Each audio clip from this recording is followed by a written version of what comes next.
Books to Change, The Four Agreements.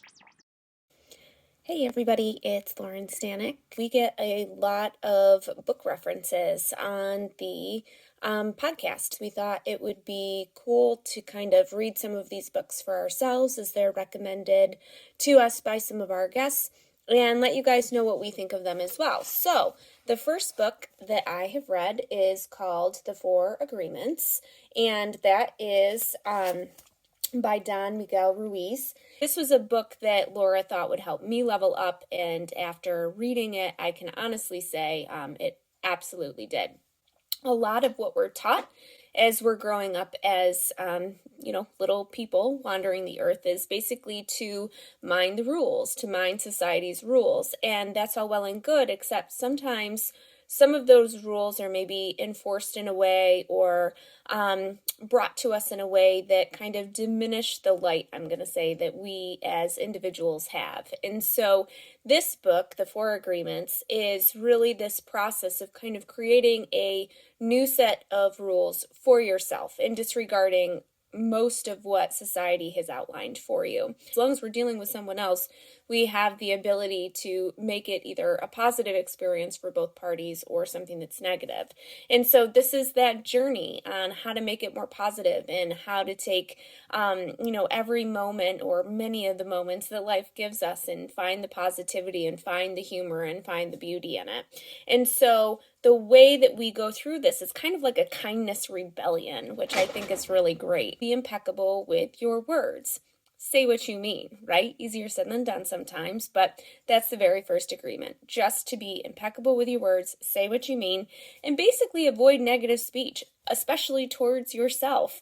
We are our own biggest critics, right? And so it's really important for us to make sure that we're saying what we mean, but in a constructive way. The second is to not take anything personally. What you're getting is feedback from people oftentimes really doesn't have that much to do with you or what you said. It's a projection of that person onto you, the action that they're responding with, whether it's a verbal cue or an eye roll or whatever, is really a projection from that person towards you about something that they have going on within themselves. And the third is to not make any assumptions.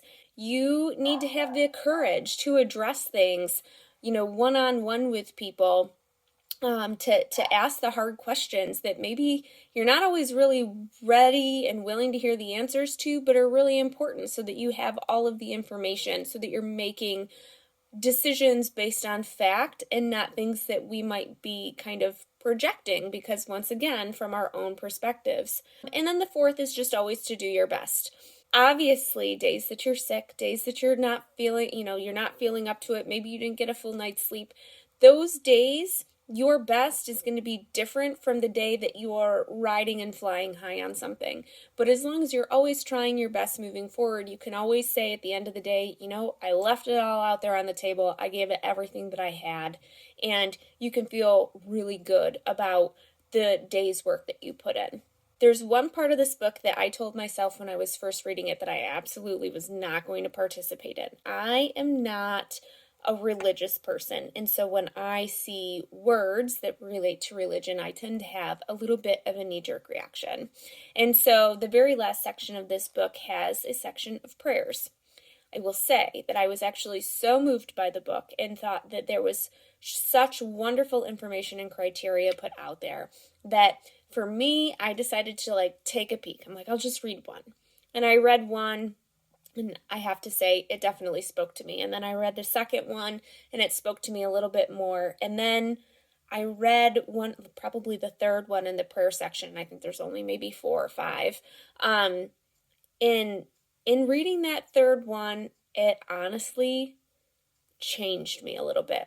It definitely moved me just because it's a really great kind of reminder in a storytelling fashion the types of agreements that have been discussed in the book. So Laura Thorne was definitely right. The 4 agreements, whether you're going through a personal struggle or not, if you're just on that regular journey, like probably most people are, at finding incrementally more happiness day to day, I think that unbuilding some of society's rules and making these 4 agreements with yourself is definitely to take you to a new happiness dimension.